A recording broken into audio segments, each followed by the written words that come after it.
Shading అనేది మీడియంతో start అయ్యి మీడియంతోనే end అవుతుంది. హే గైస్, ఈ రోజు మన వీడియోలో అయితే shading lotus flavour baby pink colour and white colour కాంబినేషన్లో షేడింగ్ ఎలా చేసుకుందామో చూద్దాము. అండ్ ఫస్ట్ అయితే మనం యాజ్ యూజువల్గా అన్ని వీడియోస్లో మీకు చూపించే మీడియం అయితే అప్లై చేద్దాము. తర్వాత అది 2 hours తర్వాత డ్రై అయిన తర్వాత మనం అనేది ఇలా పెయింట్ మనకి కావాల్సిన colours, colour combinations, dark light అయితే షేడింగ్ అనేది చాలా బాగా వస్తుంది. సో నేనైతే ఇక్కడ డార్క్ పింక్ అండ్ వైట్ తీసుకున్నాను బేబీ పింక్ కోసం. సో వీడియోలో చూపిస్తున్న విధంగా ఫస్ట్ ఆ ఫ్లవర్కి ఎడ్జెస్ అయితే డార్క్ కలర్ తీసుకొని మిడిల్లో అయితే మనం లైట్ షేడ్ అనేది చేస్తున్నాను.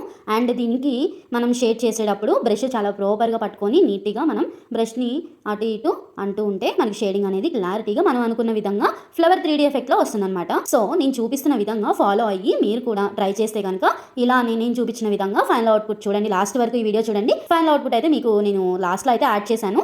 అండ్ మీరు కూడా ఇలా ట్రై చేసినట్లయితే చాలా బాగా వస్తుంది. ఈ ఫ్యాబ్రిక్ పెయింటింగ్ అయితే ఒక కస్టమర్ రిక్వైర్మెంట్ ప్రకారం మనమైతే ఇలా డిజైన్ చేస్తున్నాము. ఒక స్మాల్ బేబీకి అక్షరాభ్యాసం కోసం అయితే ఈ డ్రెస్ని మనం డిజైన్ చేస్తున్నాము. ఈ డ్రెస్ అయితే 2-in-1 డ్రెస్ లాగా మనమైతే డిజైన్ చేసాము. నార్మల్ ఫ్రాక్ లాగా వేసుకోవచ్చు, స్లీవ్లెస్. అండ్ బ్లౌజ్ వచ్చేసి ట్రెడిషనల్ లుక్లో అమ్మవారి ఫేస్ అయితే మనం డిజైన్ చేసామన్నమాట.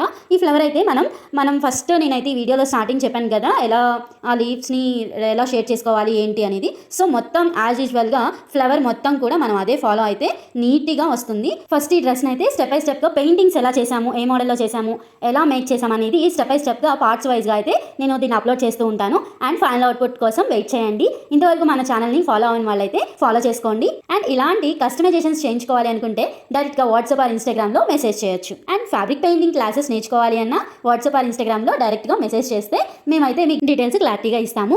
మనం బేస్ కోట్గా అయితే మీడియం ఎలా యూస్ చేస్తామో షేడింగ్ చేసేటప్పుడు కూడా వాటర్ యూస్ చేయకుండా మీడియం అనేది యూస్ చేస్తాము. సో షేడింగ్ అనేది మీడియంతోనే స్టార్ట్ అయ్యి మీడియంతోనే ఎండింగ్ అవుతుంది. అందుకే ఫస్టే మీకు చెప్పాను. అండ్ ఫైనల్ అవుట్పుట్ ఎలా ఉందో కామెంట్ చేయండి. అండ్ ఈ కస్టమర్ రిక్వైర్మెంట్ ఏంటంటే అవుట్లైన్గా కూడా మనం బ్లాక్ అనేది యూస్ చేయొద్దు అని చెప్పారు. ఒక అమ్మవారి హెయిర్కి మాత్రమే బ్లాక్ అనేది యూస్ చేయమన్నారు. మనమైతే ఈ లోటస్ ఫ్లవర్కి అవుట్లైన్గా ఇండియన్ రెడ్ అయితే యూస్ చేశాను. చాలా బాగా వచ్చింది output. And follow for more updates. Thank you for watching.